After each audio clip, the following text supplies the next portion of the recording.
अस्सलामुअलैकुम my YouTube family, कैसे हैं आप लोग। उम्मीद करती हूँ आप लोग खैर खैरियत से होंगे और खुशबाश होंगे। अपने एक नए व्लॉग के साथ आप लोगों के सामने हाजिर हूँ।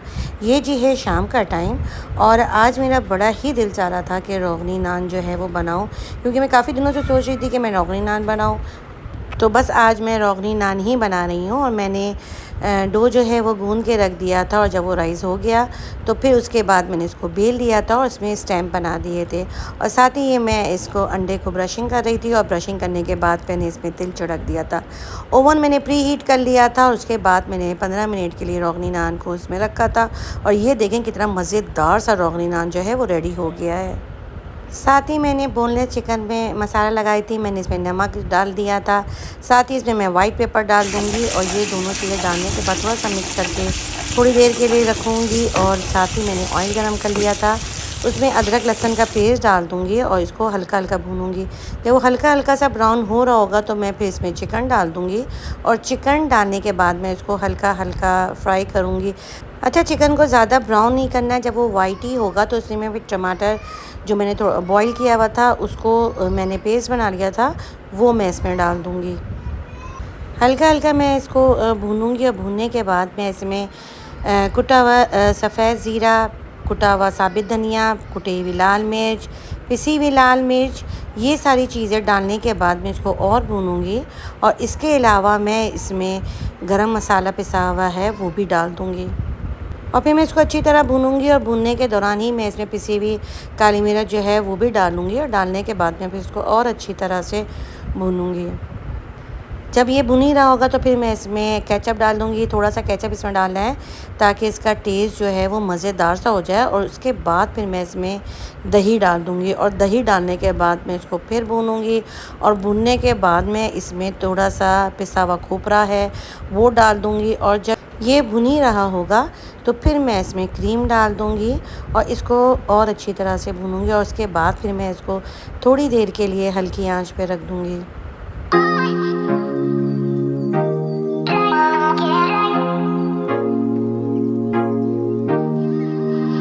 और जी यहाँ पे मेरी मज़ेदार सी हांडी जो है वो रेडी हो गई है और इसको जो है मैं हांडी में सर्व करूँगी। मैंने हांडी को गर्म होने के लिए रख दिया है, उसके बाद मैं अपना जो सालन है वो उसमें निकाल लूँगी। और आप लोगों ने अगर अभी तक मेरे चैनल को लाइक और सब्सक्राइब नहीं किया है तो फटाफट से लाइक और सब्सक्राइब कर दें और बेल आइकन का बटन दबाना मत भूलिएगा ताकि आने वाली वीडियोस का नोटिफिकेशन आप लोगों को मिलता रहे। और ये जी है अगला दिन और ये है रात का टाइम और मेरी बहन के घर में दावत थी, क्योंकि मेरी एक बहन जो है वो हज करके आई हैं तो उनकी हज करने की खुशी में जो है वो इन्होंने दावत रखी थी। और हम सारे बहनें वगैरह सब लोग पूरी फैमिली जो है वो यहाँ पर आई हुई थी और बहुत ही ज़्यादा इंजॉय करती और बहुत ही हंसी मजाक वगैरह भी हो रहा था, क्योंकि ऐसा तो कभी कभी ही होता है कि दावतों वगैरह के मौक़ों पे ही सब लोग इकट्ठे होते हैं तो फिर खूब ही मज़े करते हैं। और यहाँ पे मेरी बहन ने केक मंगवाया था जिसमें हज मुबारक लिखा हुआ था, जो उन सारे लोगों ने काटा था जो हज करके आए थे। और यहाँ पे केक कटिंग हो रही थी और सब लोग जो है मुबारकबाद दे रहे थे और सभी लोग बहुत इंजॉय कर रहे थे और बहुत खुश हो रहे थे।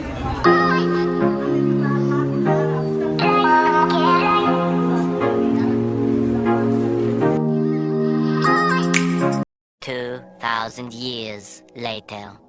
ये जी है शाम का टाइम और मौसम इतना अच्छा हो रहा था और काले काले बादल आए हुए थे और बहुत ही ठंडी हवाएं चल रही थी। और ये देखें खजूर के दरख्त में कितनी सारी खज्जियाँ जो हैं वो आ चुकी हैं और बिल्कुल ये पक गई हैं और बस अब पक पक के ये गिर भी रही हैं। और बहरिया वाले अभी तक आके उन लोगों ने इन खज्जियों को नहीं उतारा, क्योंकि यहाँ के विला का जो रेजिडेंट होता है उसको ये अलाउ नहीं होता है कि वो ख़ुद ये सारी खज्जियाँ उतारें। तो गाड़ियाँ आती हैं और वो लोग ख़ुद आके इसको उतारते हैं। तो बस एकदम से मौसम ऐसा बन गया था कि बस ऐसा लग रहा था कि अब बारिश हुई। और जब बारिश हुई तो हम इंतज़ार ही में थे कि कब बारिश होगी और सारे जो लोग हैं वो नहाएंगे। और फिर ऐसे मौके पे तो सभी लोग इतने खुश हो जाते हैं और सारे लोग अपने घरों से बाहर निकल आते हैं और बहुत ही इंजॉय होते हैं। और बस एकदम से ये बारिश जो है वो स्टार्ट हो गई थी और इतनी तेज़ बारिश हुई, इतनी तेज़ बारिश हुई कि डस्टबिन वगैरह भी जो है वो उड़ के जो है वो रोडों पे आ गए थे। सामने वाला दरख्त है जो इतनी ठंडी हवाएं और इतनी तेज़ हवाओं की वजह से बिल्कुल हिल चुका है और ऐसा लगता है कि जैसे ये गिर जाएगा। और बहुत ज़्यादा ठंडी हवाओं के साथ ये जो है बारिश हो रही थी। और फिर हम भी जो है वो ऊपर के फ्लोर में थे, फिर हम नीचे के फ्लोर में आ गए थे। और बारिश हो रही हो और पकौड़े ना हो, ऐसा कैसे हो सकता है। तो बस बच्चों ने फटाफट फरमाइश कर दी कि पकौड़े बनाए, तो बस ये पकौड़े और चाय जो है वो रेडी हो गई थी। बस हम यहीं पे बारिश में खड़े होकर पकौड़े भी खा रहे थे और चाय भी पी रहे थे। इतनी ज़्यादा गर्मी की पड़ने के बाद अल्लाह ताला को भी हम सब पे रहम आ गया था और फिर अल्लाह ताला ने हम पे अपनी रहमत जो बरसाई है, मुसलसल 2 दिन बल्कि 3 दिन जो है वो बारिश हुई है बहरिया में। पहले 1 दिन जो है वो थोड़ी हुई, उसके बाद 2 दिन लगातार जो बारिश हुई है वो अच्छी खासी तेज़ बारिश हुई थी और बहुत हवा भी चली और बारिश भी बहुत तेज़ हुई।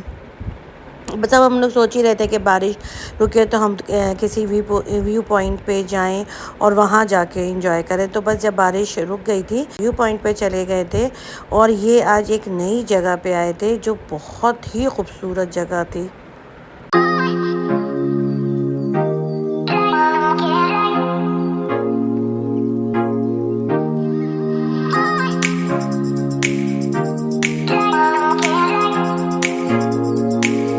अच्छा, बहरिया में ये ख़ासियत है कि आप किसी भी एक नई जगह चले जाएं तो आपको यहाँ पे बहुत से व्यू पॉइंट्स मिलते हैं और आप हर दफ़ा जब जाएंगे तो आपको एक नई ही जगह मिलेगी।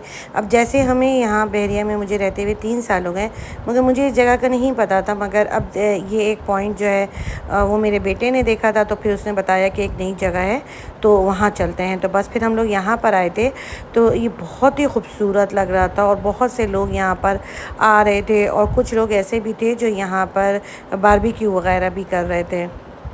यानी कि कई जगहें ऐसी होती हैं जो आपको पता ही नहीं होता है कि यहाँ पे अच्छा ये भी जगह मौजूद है। और जैसे अभी तक बहुत सी ऐसी जगहें भी हैं जहाँ पे हम लोग अभी तक नहीं गए हैं। तो बस ये इत्तेफाक होता है कि कोई बता कर देता है कि कोई बहुत ही प्यारी जगह है वहाँ, या फिर कोई नया व्यू पॉइंट जो है वो बनता है, तो फिर जो लोग बताते हैं तो फिर हम भी वहाँ जाके देख लेते हैं। और नो डाउट कि ये जगह भी यहाँ पे बहुत ही प्यारी थी। और इसी के साथ दीजिए मुझे इजाज़त। अपना ढेर सारा ख्याल रखिएगा। अल्लाह हाफ़िज़।